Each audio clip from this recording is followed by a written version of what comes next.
भारत में अंग्रेजी राज की स्थापना का सबसे पहला दुष्परिणाम ये हुआ कि देश की आर्थिक स्थिति बिगड़ गई। भारत की आर्थिक संपत्ति इंग्लैंड जाने लगी। यहाँ के परंपरागत उद्योग धंधे नष्ट होने लगे और इंग्लैंड के उद्योग पनपने लगे।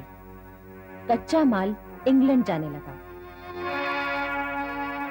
कच्चे माल का उत्पादन करने वाले किसान, मजदूर, कारीगर और अन्य लोग दिन ब दिन अंग्रेजों के बनाए अंधे कानूनों की गिरफ्त में फंसते चले गए।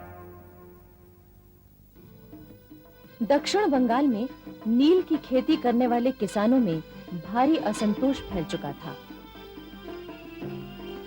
इसका कारण ये था कि नील, चाय और कहवा बागानों का प्रबंध और संचालन अंग्रेजों के हाथ में आ गया था। इन वस्तुओं की इंग्लैंड और यूरोप के देशों में भारी मांग थी। अंग्रेज अफसर किसानों को चावल की बजाय नील की खेती करने के लिए मजबूर करते। इससे गरीब किसानों के लिए पेट भरना भी एक समस्या बन गई। मजबूरी में किसान जो नील पैदा करते थे, उसे अंग्रेज उत्पादन खर्च से भी कम दामों में खरीदते थे। इस तरह किसानों का भारी आर्थिक शोषण होने लगा।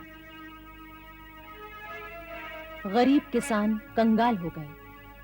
उनके लिए पेट भरना एक समस्या बन गई।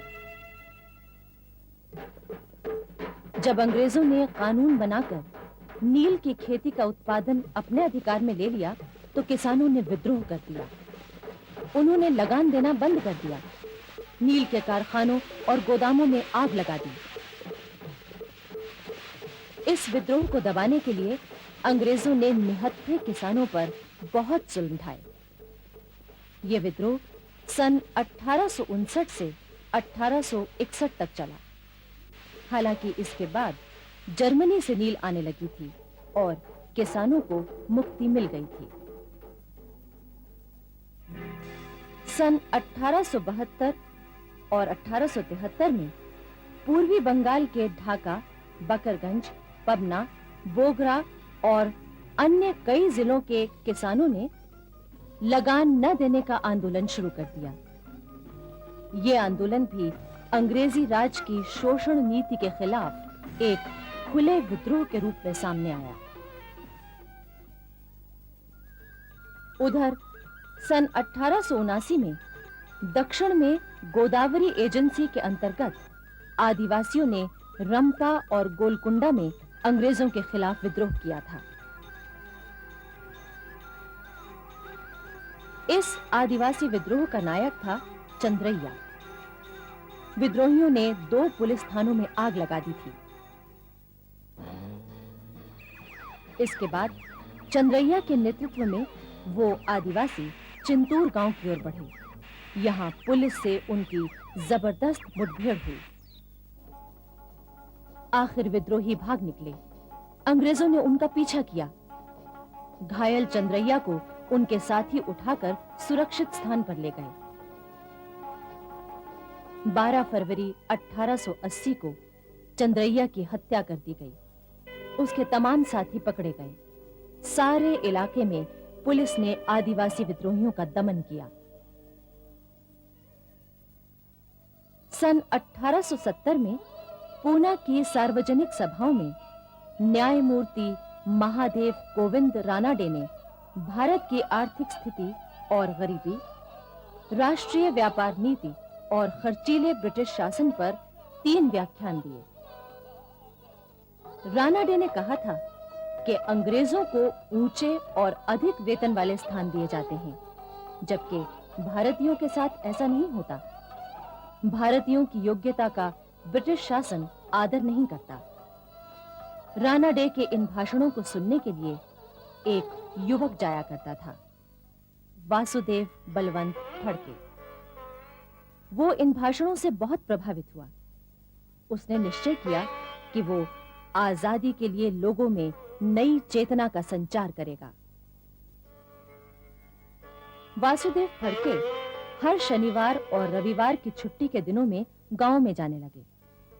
गांव वालों को इकट्ठा करके भाषण देते, उनमें राष्ट्रीयता की भावना जगाते और बहुत ही सरल भाषा में लोगों को आजादी का मतलब समझाते। वो पूना में भी चौक चौक घूमते और थाली बजाकर लोगों को अपने व्याख्यान की सूचना देते कि आज शाम शनिवार बाड़ा के सामने मेरा भाषण होगा। अपना देश आजाद होना ही चाहिए। उसे आजाद करने के उपायों के बारे में ही मैं विस्तार से कुछ कहूंगा। आप जरूर आएं। सन 1876 में महाराष्ट्र में भयंकर अकाल पड़ा। वासुदेव फड़के ने साधु के वेश में अकाल पीड़ित इलाकों का दौरा किया और जो कुछ देखा उससे उनका हृदय फटने लगा। उन्होंने सूखे हुए कुएं, तालाब, नदियां देखे। पानी और राशन के अभाव में दम तोड़ते इंसानों को देखा। मवेशियों का तो और भी बुरा हाल था। उधर ब्रिटिश सरकार के प्रतिनिधि बनकर ईसाई मिशनरी के लोग मौके का फायदा उठा रहे थे। वो लोगों से कहते, तुम ईसाई बन जाओ, हम तुम्हें खाना देंगे। ये देखकर वासुदेव फड़के समझ गए कि इस सब के लिए जिम्मेदार है ब्रिटिश शासन, जिसे उखाड़ फेंकना ही होगा।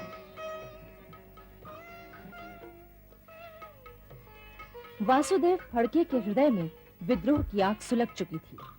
वो लोगों को विद्रोह के लिए तैयार करने लगे, लेकिन उनका साथ देने के लिए कोई तैयार नहीं हुआ। वासुदेव फड़के देशी रियासतों के राजाओं से भी मिले और क्रांति के लिए मदद मांगी, लेकिन निराशा ही हाथ लगी। अब वो समझ गए कि सशस्त्र क्रांति के अलावा कोई और रास्ता नहीं है। वो जानते थे कि अंग्रेजों से टक्कर लेना आसान नहीं है और इसीलिए शहर के लोग उनका साथ नहीं दे रहे हैं। तभी उन्हें छत्रपति शिवाजी की याद आई, जिन्होंने ग्रामवासियों और आदिवासियों की सेना बनाई थी। इस तरह वासुदेव फड़के ग्रामवासियों और आदिवासियों को इकट्ठा कर उन्हें लड़ाई का प्रशिक्षण देने लगे।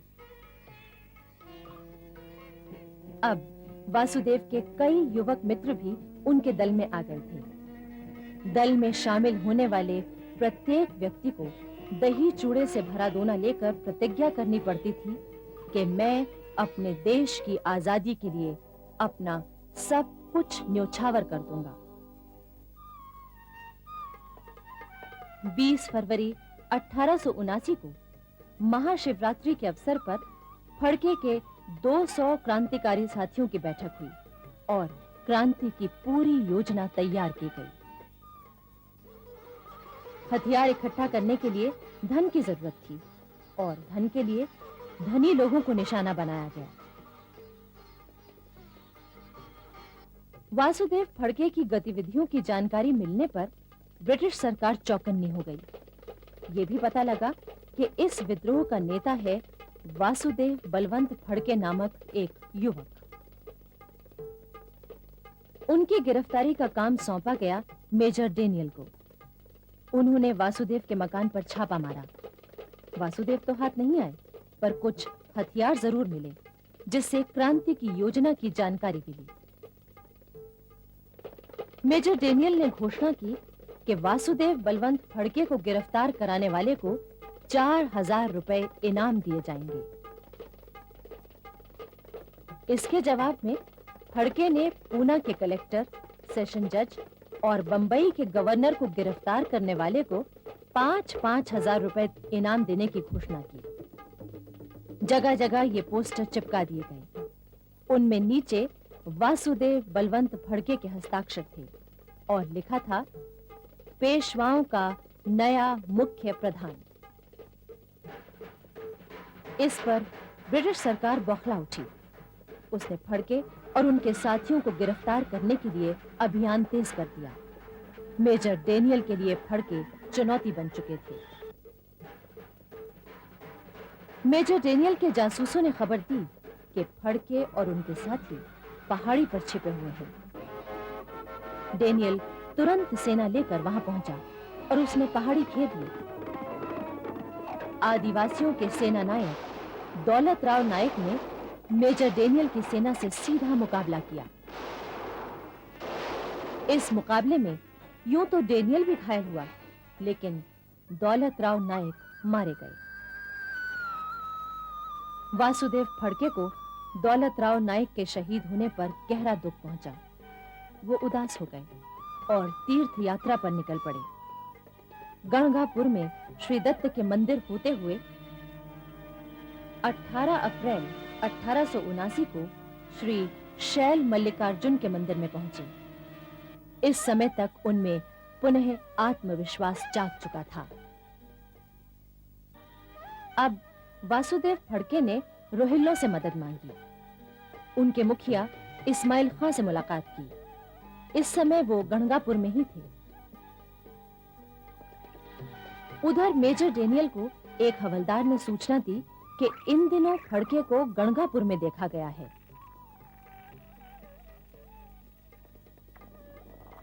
उधर फड़के को भी खबर मिल गई कि मेजर डेनियल आ रहा है। वासुदेव फड़के तुरंत वहां से निकल पड़े। रास्ते में भीमा नदी आई। उनका एक साथी मोरेश्वर साठे उनके साथ था। फड़के को तेज बुखार था। नदी में बाढ़ आई हुई थी। फिर भी वो नदी में कूदने के लिए तैयार हो गए। लेकिन तभी एक मल्लाह मीरा साहब उन्हें नदी पार कराने के लिए तैयार हो गया।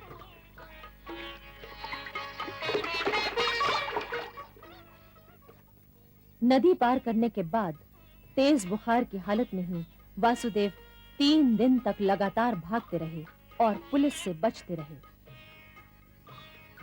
आखिर वो बीजापुर जिले के देवनारगुड़ी गांव के एक बौद्ध मंदिर में ठहर गए।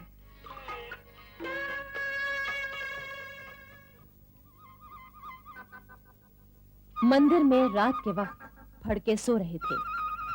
तभी मेजर डेनियल उनका पता लगाता हुआ वहां पहुंच गया और उसने फड़के को पहचान लिया।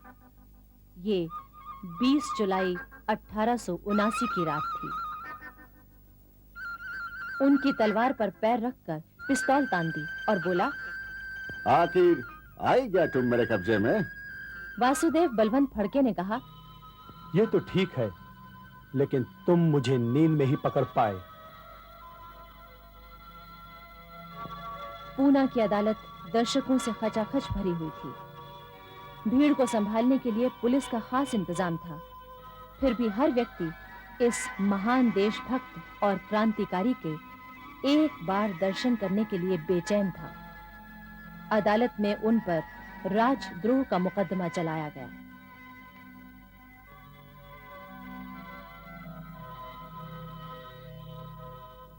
वासुदेव फड़के ने उपस्थित लोगों को संबोधित करके कहा, भारतीय गणतंत्र की स्थापना करना ही मेरी बगावत का मुख्य उद्देश्य था।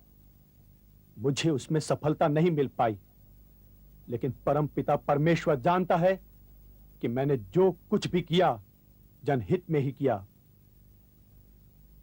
भारतवासियों, मेरे भाइयों, मुझसे आपको कोई लाभ नहीं हुआ। मैं लक्ष्य पूर्ति में सफल नहीं हो पाया। हो सके तो मुझे माफ कर दीजिए। इसके बाद अदालत ने अपना फैसला सुनाया और उन्हें आजन्म कारावास की सजा दी। फैसला सुनकर फड़के ने कहा, दोस्तों, इतनी कड़ी सजा हम लोगों को मिली तो है, लेकिन भारत के इतिहास में हमारा नाम अमर हो जाएगा।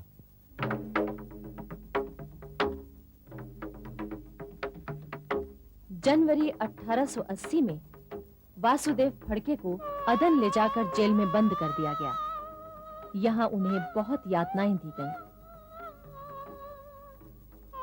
आखिर 12 अक्टूबर 1880 को वो जेल से भाग निकले, लेकिन उन्हें अदन के रास्ते मालूम नहीं थे, इसलिए वो रास्ता भटककर 18 किलोमीटर भागते ही रहे। अंत में उन्हें पकड़ लिया गया।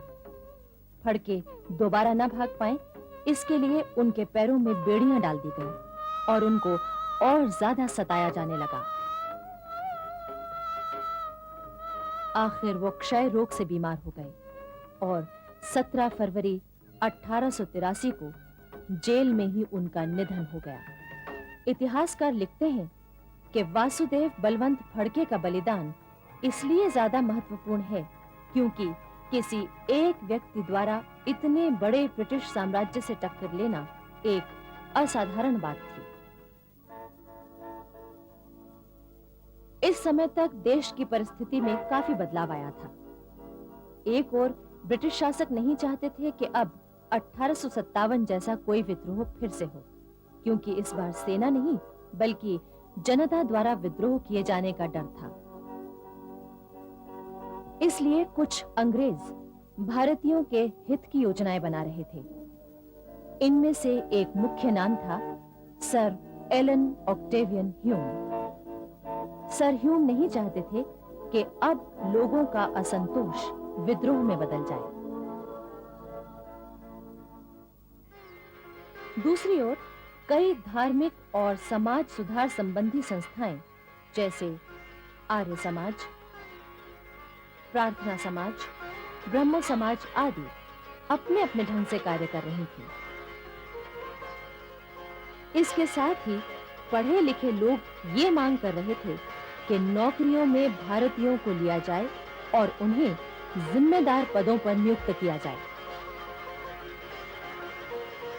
Sir A.O. ह्यूम अंग्रेज होकर भी स्वतंत्र विचार रखते थे और उन्हें निडर होकर प्रकट करते थे। वो सरकारी नौकरी से मुक्त होकर भारतीयों और अंग्रेजों के बीच की खाई को भरना चाहते थे। उन्होंने एक पत्र में लिखा था, हमारे साम्राज्य का भाग्य डामाडोल है और किसी भी समय छोटे से बादल का कोई टुकड़ा जिसकी तरफ किसी का ध्यान नहीं जा रहा है बढ़कर सारे देश पर छा सकता है और अराजकता तथा विनाश की वर्षा कर सकता है।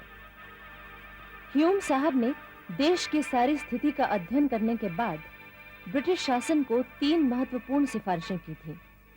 एक तो ये कि सारी जनता के विभिन्न वर्गों को एक राष्ट्रीयता के सूत्र में पिरो दिया जाए।